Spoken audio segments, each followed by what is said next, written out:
If a tree that's over 200 years old falls in a residential St. Joseph neighborhood, does it make a sound?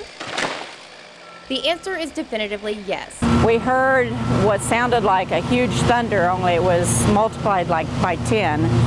And the whole house shook, and it was about 5 o'clock in the morning.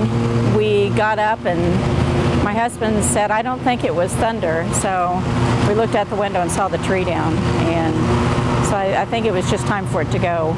The tree is special to many in the community, and some consider it a piece of history. It's around 200 years old. It's one of the oldest trees in the city and one of the largest Bur Oaks in Missouri.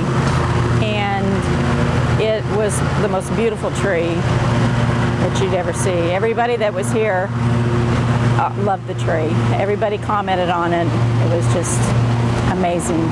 Arborist Ron Lum says that the tree was most likely doomed from the time that the house was built in the 1970s. The problem started many years ago when the house was built and they put about 4 feet of fill dirt on top of it.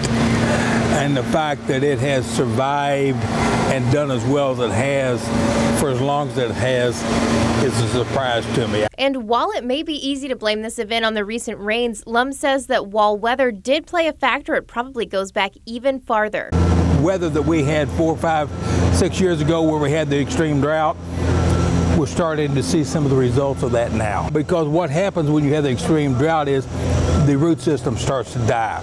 And when the root system dies, then you're going to end up losing the tree, because without the root system, you have nothing.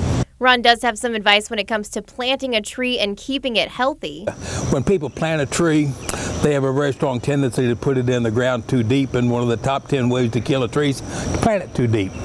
Again, because the root system needs to be near the surface, and you need to have a root collar on it where it comes down and flares, and that needs to be at the top of the ground. So I see a lot of that and everything. When people plant it, they think they really need to put it in the ground deep, and that's absolutely the wrong thing to do to a young tree. Debbie Sanger says she plans to keep some of the wood and try to make tables and bowls out of it to remember her oak, but right now will continue to mourn the tree that's older than the town itself. It's a piece of history that's gone, so it's sad. Cecilia Reeves, Fox 26 KNP.